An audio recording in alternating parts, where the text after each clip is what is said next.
Hi friends, வணக்கம். இன்றைக்கி நம்ம டுடேஸ் குட் டே சேனலில் என்ன பார்க்க போகிறோம்னா, ஹிந்தி பிரவீன் பூர்வாதில் இருக்கக்கூடிய நவீன் கத்ய சைனிகா 3 அதில் ஃபஸ்ட் லெசனான விஜயோத்சவ் அதை தான் இப்போ பார்க்க போகிறோம். ஃப்ரெண்ட்ஸ், லெசனுக்குள்ளே போகிறதுக்கு முன்னாடி நம்ம சேனலை இப்போ தான் நீங்கள் ஃபஸ்ட் டைம் பார்க்குறவங்களா இருந்தீங்கன்னா ஞாபகமாக நம்ம சேனலை சப்ஸ்கிரைப் பண்ணிக்கோங்க. அண்ட் நான் எடுக்கிற இந்த லெசன் உங்களுக்கு புரிகிற விதமாக எடுக்கிறேன், பிடிச்சிருக்கு அப்படின்னு நினச்சிங்கன்னா இந்த வீடியோவை லைக் பண்ணுங்கள். ஓகே ஃப்ரெண்ட்ஸ், இப்போ நம்ம லெசனுக்குள்ளே போகலாம். பட்டித் புஸ்தக் के आधार पर विवेचनात्मक लेख लिखिए. நீங்கள் படித்த இந்த புத்தகத்தின் அடிப்படையில் நீங்கள் இதனுடைய விமர்சனங்களை ஒரு கட்டுரையாக எழுதுங்க. அதாவது நீங்கள் படித்த இப்போ விஜயோத்சவ் அப்படின்றது வேறு எந்த புக்கில் வேறு விதமாக என்னென்னமோ ஸ்டோரிஸ் நிறைய இருக்கலாம், வேறு தனித்தனி புத்தகங்கள் இருக்கலாம். பட் நீங்கள் இப்போ பிரவீனில் படித்த இதன் அடிப்படையில் இதனுடைய விமர்சன கட்டுரை எழுதுங்க அப்படின்னு சொல்லியிருக்காங்க. விஜயோத்சவ் இதை எழுதினவர் வித்யாநிவாஸ் மிஸ்ர். லேखक परिचय. विजयोत्सव அப்படின்னா வெற்றி திருவிழா. लेखक परिचय. विजयोत्सव नामक यह निबंध श्री विद्यानिवास मिश्र का है. विजयोत्सव அப்படின்றது இந்த நிபந்த் ஸ்ரீ வித்யாநிவாஸ் மிஸ்ர் அவர்களால் எழுதப்பட்டது. पंडित विद्यानिवास मिश्र संस्कृत और हिंदी दोनों भाषाओं के विद्वान थे. இவர் வித்யாநிவாஸ் மிஸ்ர் அவர்கள் சமஸ்கிருதம் மற்றும் ஹிந்தி ரெண்டு பாஷைகள்லையும் ரெண்டு மொழிகள்லையுமே வித்வானாக இருந்தார், ஒரு புலமை பெற்றவராக இருந்தார். உன்கி ரச்சனாவுமே படி விவிததாக. இவருடைய படைப்புகள் எல்லாமே ஒரு மிகப்பெரிய வேறுபாடுகள் கொண்டுள்ளதாக இருக்கிறது. ஒரு சிலர் ஒரு ஒரு குறிப்பிட்ட பர்டிகுலர் விஷயத்தை பற்றி எழுதுறாங்கன்னா அதை பற்றி மட்டுமே எழுதுவாங்க. துன்பம்னா துன்பம், ஒரு நாடகம் கட்டுரை அப்படின்ற மாதிரி இருக்கும். பட் இவருடைய விஷயங்களில் எல்லா வித கலவைகளும் பல்வேறுபட்ட படைப்புகளும் இவருடைய படைப்புகளாக இருந்தன.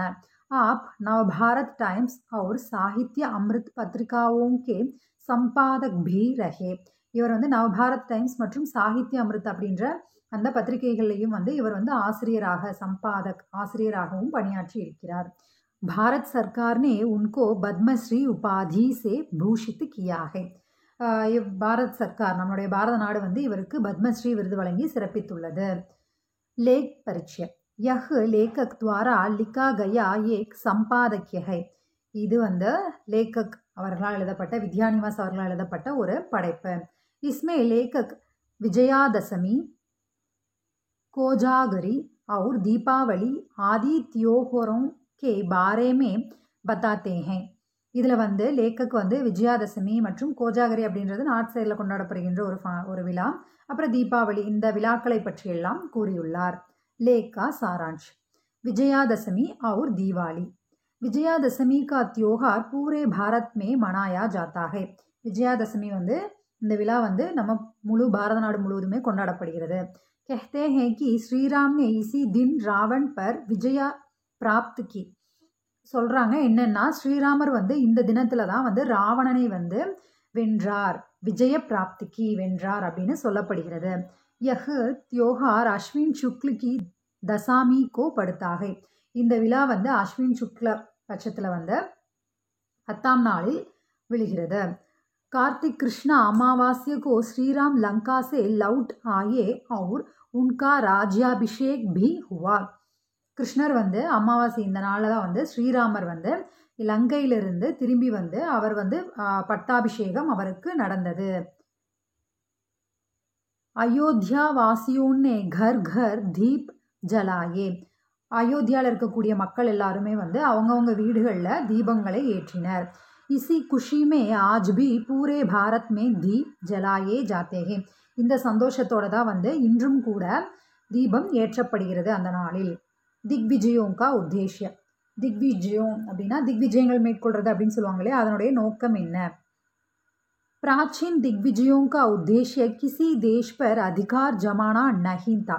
பழங்காலங்களில் அந்த திக்விஜயம் மேற்கொள்வதற்கான நோக்கம், உத்தேச அப்படின்றது எந்த ஒரு பிற நாடுகளின் மேலே ஆதிக்கம் அதிகாரம் செலுத்துவதற்காக கிடையாது. நஹீதா. காளிதாஸ் நே உக்காடுக்கர் ஃபிர் சே ரோப்னே பர் ஜோர் தியா ஹை. காளிதாஸ் அவர்கள் சொல்கிறாரு என்னன்னா, ஒரு செடி ஒரு இடத்துலேருந்து பிடுங்கி இன்னொரு இடத்துல நட்டோம் அப்படின்னா அது நன்றாக வளரும் அப்படின்னு சொல்கிறாரு. ஐசா கர்னே சே சஃபல் துகுனி ஹோத்தி. அந்த மாதிரி செய்வதனால் 2 மடங்கு விளைச்சல் அறுவடை கிடைக்கும். इसी तरह दुर्बल राजा को हटाकर उसी क्षेत्र के सबल व्यक्ति को राजा बनाने से उस क्षेत्र को लाभ मिलता है. அதே போல ஒரு ராஜா வந்து சரியா இல்லை, அவர் வந்து பலவீனமாக இருக்கார் அப்படின்னா அந்த இடத்துல வந்து ஒரு நல்ல ஒரு வீரமான ஒரு ராஜாவை வந்து ஒரு மனிதரை ராஜாவாக ஆக்குவதின் மூலம் சபல் வியக்திக்கோ ராஜா பனானேசே ஆக்குவதன் மூலம் அந்த இடமே வந்து அந்த இடத்திற்கே ஒரு நன்மை பயக்கிறது, அந்த தேசத்திற்கே அந்த நாட்டிற்கே அந்த பகுதிக்கே வந்து நன்மை கிடைக்கிறது.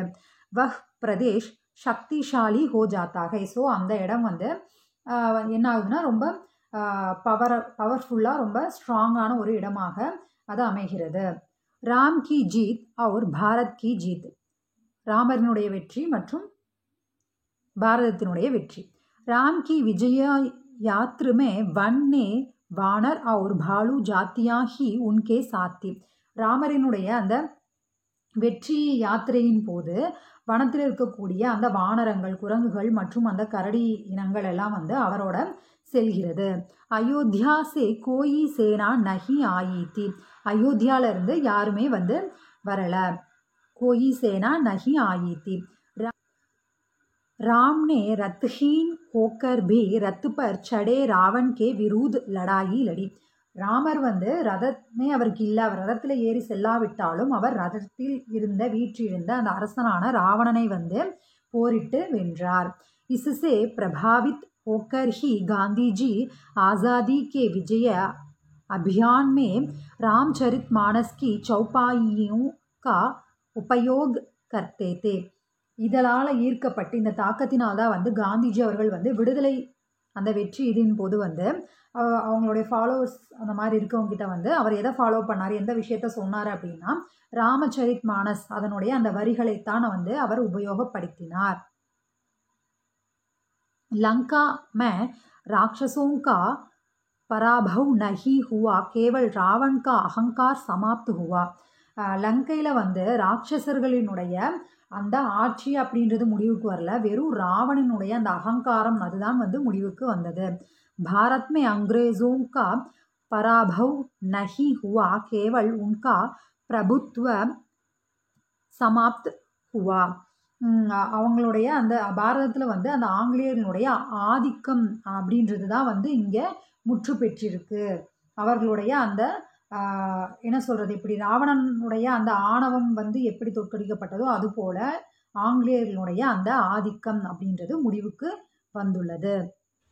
ஆஜ் கா பாரத், இன்று பாரதம் எப்படி இருக்கு. ஹமாரே லியே விஜய யாத்ர சமாப்த் நஹி ஹோத்தி.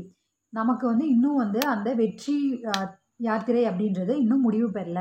ஆஜ் பாரத் மே போக் கே லியே சீனா ஜப்படி ஹோ ரஹி ஹை.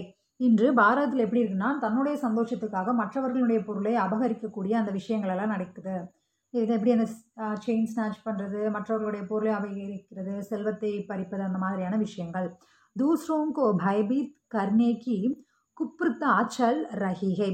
மற்றவர்களை கஷ்டப்படுத்தி பார்ப்பது, மற்றவர்களை பயமுறுத்துவது, மற்றவர்களை மிரட்டுவது, அந்த மாதிரியான ஒரு கேவலமான விஷயம் நடந்து கொண்டு இருக்கிறது.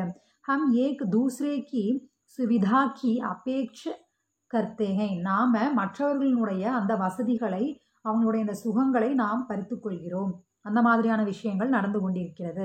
அகங்கார் மத் அவுர் ஈஸ்ரியா ஹமாரி பைத்ருக் சம்பத்தி ஹோ கயி ஹை. அகங்காரம், மோகம், ஆசை, பொறாமை, இது எல்லாமே வந்து நம்மளுடைய முன்னோர்களுடைய சொத்து போல ஆகிவிட்டது. அப் ஃபிர் சே விஜய யாத்ரா நிகால்னி படேகி. இப்போ கூட வந்து அந்த விஜய யாத்ரா அப்படின்றது நடைபெற வேண்டும். இன் சத்ருவோம் பர் விஜய பானே கா சங்கல்ப் லேனா ஹோகா. நம்ம மேலே சொன்ன மாதிரி இந்த மாதிரியான எதிரிகள் நம் மனத்தில் இருக்கக்கூடிய இந்த பொறாமை, ஆசை, மற்றவர்களை கஷ்டப்படுத்துவது, மற்றவர்களை பயப்படுத்துவது, நம்மளுடைய சந்தோஷத்துக்காக மற்றவர்களுடைய பொருளை அபகரிப்பது, இந்த மாதிரியான விஷயங்கள், இந்த மாதிரியான பகைவர்கள் எல்லாமே வந்து வெற்றி கொள்வதற்காக சங்கல்பம் நாம் செய்து கொள்ள வேண்டும். ராம் ஹி ராஜா, ராமர் தான் ராஜா. ஸ்ரீராம் அயோத்தியா லௌட்டே. ஸ்ரீராமர் அயோத்தியாக்கு திரும்பி செல்கிறார். வே சிம்ஹாசன் பர் ஆசின் हुए. ராம் ஜப் ஜங்குல் மே தே தப் பி ராஜா ஹி தே. இப்போ அவர் வந்து அயோத்தியாவுக்கு போய் அவர் வந்து ராஜாவாகிறாரு. பட் ராமர் வந்து வனத்தில் இருக்கும்போது கூட அவர் ராஜாவாகத்தான் இருந்தார். பரத் அப்னேகோ ராஜா நஹி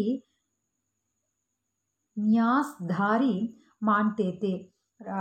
ராமர் வந்து வனத்தில் இருக்கும்போது கூட பரதன் வந்து தன்னை வந்து அவர் ராஜாவாக நினைக்கல, இந்த ஒரு ஆட்சி பொறுப்பை ஏற்றுக்கொள்ள உள்ள ஒரு மனிதனாகத்தான் அவன் வந்து தன்னை கருதி கொண்டு இருந்தான்.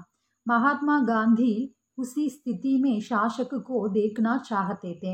மகாத்மா காந்தியும் அந்த பரதனை போலத்தான் வந்து தான் ராஜாவாகணும் அப்படின்னு அவர் விரும்பலை, தான் அரசனாகணும், தான் வந்து இந்த நாட்டுடைய தலைவராகணும் அப்படின்னு அவர் விரும்பலை. ஜஸ்ட் அந்த ஆட்சியை நடப்பதை வந்து எப்படி பரதன் பார்க்கிறானோ அதே மாதிரி தான் அவரும் விரும்பினார். शासन तो हमेशा राम का ही है, उनकी तरह से प्रतिनिधि होकर शासन चलाना ही जनतंत्र के शासन का लक्ष्य होना चाहिए. ஸோ அதான் சொல்கிறாங்க, அவர் வந்து அந்த ஆட்சியை வந்து அவர் எப்பவும் தான் பெற்றுக்கொள்ளணும் அப்படின்னு விரும்பலை, ஜஸ்ட் அந்த ஆட்சி எப்படி நடக்குது அப்படின்றதையும் மக்களினுடைய ஒரு பிரதிநிதியாக இருந்து அந்த ஜனநாயகத்துக்கான ஆட்சியை வந்து எடுத்து செல்வதே அவருடைய லட்சியமாக இருந்தது. அதைத்தான் அவர் விரும்பினார். காளி பூஜா. பூர்வி பாரத் में दीपावली को काली पूजा के रूप में मनाते हैं. இப்போ பாரதத்தில் வந்து தீபாவளி அப்படின்றது வந்து காளி பூஜா அப்படின்ற வடிவத்தில் தான் வந்து கொண்டாடுறாங்க பூர்வி பாரத்தில். மோஹ் और मद को उखाड़ फेंकने वाली देवी काली है. மோகம், ஆசை, அப்புறம் வந்து இந்த பற்றுதல் தன்மை, ஒரு பொருளின் மேலே பற்றுக்கொள்வது, இந்த மாதிரியான விஷயங்கள், மற்றவர்களின் மேலே ஒரு பிரிக்க முடியாத ஒரு அன்பு, பொருட்களின் மேலே அன்பு, அந்த மாதிரியான விஷயங்களை வந்து வேரோட பிடுங்கி எடுப்பதற்காக இருப்போல் தான் வந்து அந்த தேவி காளியாக இருக்கிறாள். इसलिए यह पर्व जागरण का पर्व है. ஸோ இது வந்து என்ன திருவிழா அப்படின்ற மாதிரி இருக்குன்னா எழுச்சி பெறுவதற்கான ஒரு விழாவாக இது இருக்கிறது.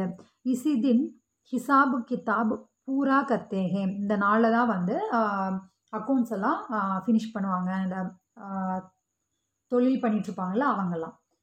தீபாவளி கே தின் மிட்டி கே தியே ஜலாயே ஜாத்தேஹே. தீபாவளி அன்னைக்கு மண்ணாலான விளக்குகளில் தீபம் ஏற்றப்படுகிறது.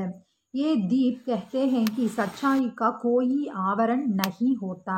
அந்த தீபம் என்ன சொல்ல வருது அப்படின்னா, உண்மைக்கு முன்னாடி வந்து எதுவுமே வந்து ஒரு தடையாகவோ அதை மறைப்பதற்காகவோ எதுவுமே இல்லை. கோயி ஆவரண் ஹோத்தா பி தோ வஹ் டிக்தா நஹி ஹை. அப்படி சப்போஸ் அந்த மாதிரி ஏதாவது இருந்தாலும் கூட அது வந்து நிலைத்திருக்க முடியாது. ஸோ உண்மை அப்படின்றது எப்போவுமே ஒரு மூடியுள்ள விஷயமாக இருக்காது, அது எப்போவா இருந்தாலும் அது வெளிச்சத்துக்கு வரும் தடைகளை நீங்கி. சுப பரிணாம், ஒரு நல்ல பரிமாற்றமாக எப்படி இருக்கிறது. தீபாவளி கே தின் ஆஜ் பி மிட்டி கா தியா ஜல்தா ஹை. தீபாவளி அன்று இன்றும் கூட அந்த நாளில் மண் விளக்குகள் ஏற்றப்படுகிறது. மிட்டி வேஹி லக்ஷ்மி கணேஷ் கி பூஜா கி ஜாத்தி ஹே. அதை மிட்டி அந்த மண்ணால் தான் வந்து லக்ஷ்மியும் மற்றும் கணேசனும் வந்து செய்யப்பட்டு பூஜை செய்யப்படுகிறார்கள். इससे पता चलता है कि मन की पवित्रता और सच्चाई अभी बची हुई है.